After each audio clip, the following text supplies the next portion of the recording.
اور حکومت کا رویہ ایک مہربان باپ کی طرح ہوتا ہے. یہ ایک جنرل پرسپشن ہے, تو اس پہ نہیں ہو سکا, اس وجہ سے یہ میں سمجھتا ہوں کمی خان. رائے صاحب، خان صاحب کا نیریٹو تھا اسمبلی کے اندر آنے سے پہلے جب وہ موومنٹس کر رہے تھے اکراس دی پاکستان، روڈوں کے اوپر تھے تو سمجھا رہے تھے عوام کو کہ کرپشن ہو رہی ہے، کرپٹ پروری ہے اس ملک کے اندر، اور جو ہی وہ اقتدار کو سنبھالیں گے تو اس کرپٹ مافیا کا احتساب ہوگا. رائے صاحب، میں آپ سے جاننا چاہتا ہوں کہ ایک عام سٹیزن کو کیا فرق پڑتا ہے اسے کہ نواز شریف صاحب ملک کے وزیر اعظم ہیں، نواز شریف صاحب کوٹ لکھپت جیل کے اندر ہے، نواز شریف صاحب ایون فیلڈ پراپرٹی کے اندر ہیں، یا پھر جاتی امرا کے اندر بیٹھے ہوئے ہیں. سر، فرق جو پڑنا ہے وہ لوٹی ہوئی دولت کو واپس لا کے عوامی جو حکومتی خزانہ ہے اس کے اندر رکھیں تاکہ عوام کمپنسیٹ ہو سکے. کیا کہیں گے سر اس کے اوپر؟ دیکھیں جی، اس معاملے میں تو خان صاحب کی پالیسی 100% ناکام ہو گئی میرے حساب میں. انہوں نے پہلے یہ کہا تھا جی کہ 3 مہینے میں ملک کے اندر کرپشن کو میں ساری کو قابو کر دوں گا. 3 مہینے چھوڑ کے اب 3 سال کا تقریباً وقت آ گیا ہے اور کرپشن نہ صرف ختم نہیں ہوئی بلکہ شاید اس کا پیمانہ بڑھ گیا ہے.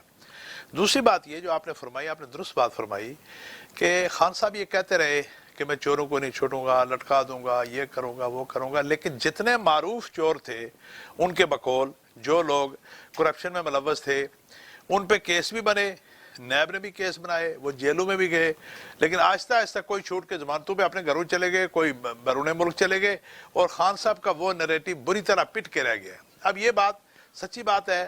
اب اس بات میں خان صاحب کی میں وزن ہی نہیں رہا. جو خان صاحب یہ کہتے ہیں نا جی روز کہ جی میں اب کسی کو نہیں چھوڑوں گا، میں یہ کروں گا وہ کروں گا، اس بات میں اس لیے وزن نہیں رہا کہ لوگ سن کے جس طرح وہ بچے بچپن میں پاڑا سنتے تھے، روز ایک پاڑا یاد کرتے تھے، اس طریقے سے یہ ایک چیز کیفیت ہو گئی اور لوگوں نے اب اس کو سنجیدہ لینا ہی چھوڑ دیا.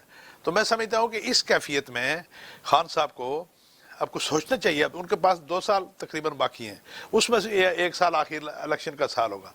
تو اگر وہ احتساب کا جو سب سے بنیادی نعرہ لے کے آئے تھے اس میں وہ ڈیلیور نہ کر سکے تو سمجھیں ان کی پالیسی 100% ناکام ہے، اور ابھی تک تو مجھے اس میں کوئی قابل ذکر کامیابی نظر نہیں ہے. رائے صاحب، 2019 میں آرٹیکل 370-35 ریووک ہوا. مقبوضہ کشمیر کے اندر جو بروٹیلٹیز ہیں، جو اٹراسٹیز ہیں، بڑھتی گئی. فارن فوٹنگ کے اوپر اگر آپ دیکھا جائے تو پاکستان تحریک انصاف کی فارن فوٹنگ اہلیان کشمیر کو لے کر کس طرح سے آپ کو نظر آئی ہے؟ دیکھیں جی، بات یہ ہے کہ یہ 5 اگست 2019 کا جو واقعہ تھا، انڈیا کا جو ایکٹ تھا، اس کے بعد خان صاحب نے بیانات تو بڑے زوردار دیے، کوئی شک نہیں. انہوں نے سلامتی کونسل میں بھی بہت اچھی گفتگو کی، بڑے اعتماد کے ساتھ گفتگو کی، لوگوں کے دلوں اور ذہن کو جوڑا. پھر ہمارے وزیر خارجہ صاحب بھی کوشش کرتے رہے. لیکن فرینکلی سپیکنگ جس طرح سے کشمیر کے عوام یا کشمیر کے لوگ توقع کرتے ہیں اس طرح سے اس کا فالو اپ نہیں ہو سکا. مثلا خان صاحب نے شروع میں یہ کہا جی کہ ہم ہفتے میں 1 دن ہڑتال کیا کریں گے، جمعہ والے دن مظاہرہ کیا کریں گے. چند دن وہ بات چلی، چند جمعے چلی، اس کے بعد کسی کو اس کو یاد ہی نہیں. دوسری بات یہ کہ انڈیا بینگ ایگریسر، یعنی وہ جارے ہونے کے باوجود انڈیا نے اپنی خارجہ پالیسی کو متحرک کیا اور اپنے خارجہ پالیسی جو ان کی ٹیم ہے اس کو دنیا کے اکثر ممالک میں بیچ کے اپنے غلط اقدام کو جائز ثابت کرنے کے لیے انہوں نے دلائل دیے. ہمارے وزیر خارجہ صاحب یہاں سے تو دھواں دھار بیانات دیتے رہے، لیکن کسی برادر اسلامی ملک میں، کسی یورپین کنٹری میں، کہیں امریکہ میں، کسی جگہ پہ جا کے وہاں پہ فضا بنانے کی کوشش نہیں کی. تو جو اس کی ریکوائرمنٹ تھی کہ ورلڈ کانشیس کو اور انٹرنیشنل کمیونٹی کو موبلائز کرنے کے لیے، ان کے ذہن کو جگانے کے لیے ہمارے وفود کو اسمبلی کی طرف سے، سینٹ کی طرف سے، پارلیمنٹ کی طرف سے، گورنمنٹ کی طرف سے، فارن آفس کی طرف سے ایک طوفان آ جانا چاہیے تھا پورے دنیا میں ہماری طرف سے لوگوں کا، لیکن کچھ نہیں ہو سکا. بس باتیں ہم نے بہت کی یہیں بیٹھ کے ملک میں، تو زوردار تقریریں اور بس اللہ خیر. رائے صاحب، آپ آزاد کشمیر کیبنٹ کے اندر، آزاد کشمیر کے اندر جو پاکستان تحریک انصاف ہے ان کے اتحادی تھے پریویس الیکشن کے اندر، اور آپ کی خاصی زیادہ جڑیں بھی پاکستان تحریک انصاف کے ساتھ مضبوط رہیں. سر، کہیں آپ نے فارن پالیسی کے اوپر جتنا زیادہ یا پھر کشمیری عوام کے لیے جتنا زیادہ کنٹریبیوشن مسلم کانفرنس نے دیا شاید ہی کسی اور جماعت نے دیا ہو. تو سر، آپ کے لیڈر جن کے پاس بلیک سٹون کا ریکارڈ موجود ہے، انہوں نے کہیں نہ کہیں خان صاحب کو یا فارن پالیسی کے جو ایکسپرٹس ہیں ان کو یہ نہیں سمجھایا کہ کشمیری ڈپلومیٹ آپ کی اس فارن پالیسی کا ایک انٹیگرل پارٹ ہونا چاہیے، تاکہ جب ہم ایلیبوریٹ کریں فارن پالیسی کو آن دا بیہاف آف کشمیر تو کہیں نہ کہیں ہماری آواز کے اندر زیادہ مضبوطی ہو. تو سر، صحیح آپ نے گائیڈ کیوں نہیں کیا؟ بالکل گائیڈ کرتے رہے جی. دیکھیں، گائیڈ کا طریقہ یہ ہے، ایک تو یہ ہے کہ خان صاحب خود کشمیری